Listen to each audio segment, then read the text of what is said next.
moving along with these values, we summarize what we have so far here and also what we need to compute the neighborhood predictor.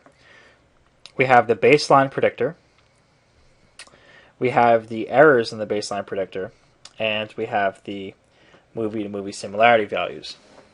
So if you recall, the rating for the neighborhood predictor is equal to the baseline prediction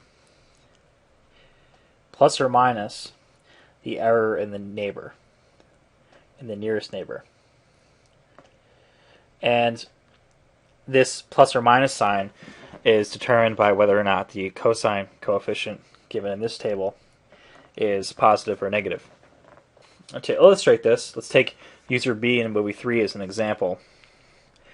So, for user B in movie 3, we had a baseline prediction of 4.650, and for movie 3, the nearest neighbor is movie 1, and we see that user 3 has rated movie 1, and the error in that rating was 0.75.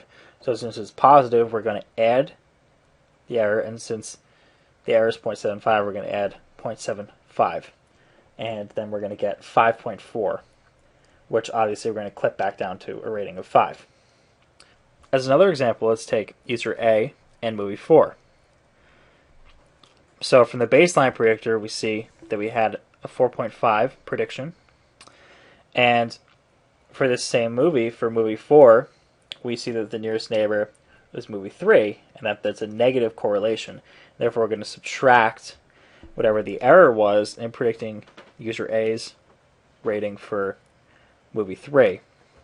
And so, if we subtract the rating of, or the error in the rating of 0.1 from this, we're going to get 4.4 as that value.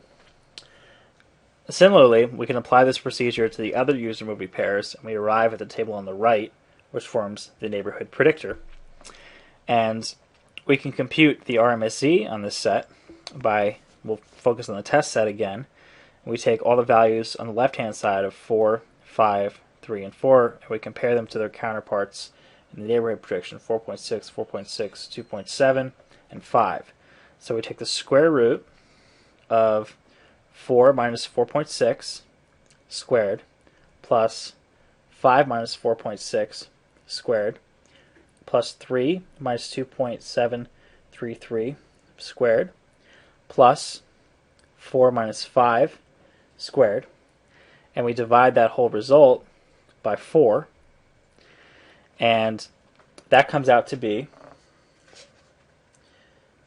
the square root of 1.5913 divided by 4, which is equal to 0.631. And similarly, we can compute the RMSE on the training set to be 0.538.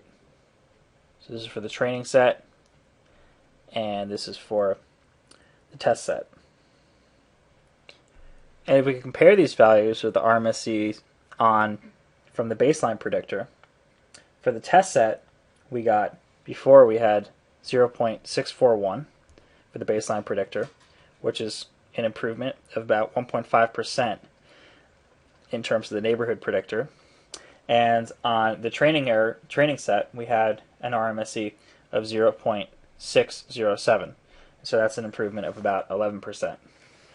And so even in this extremely small example, we still see how the neighborhood predictor can leverage the movie-to-movie similarities to obtain improvements in the RMSE. But as the number of data points grows much larger, for instance, Netflix dataset is many millions of data points, the computations will get much more accurate.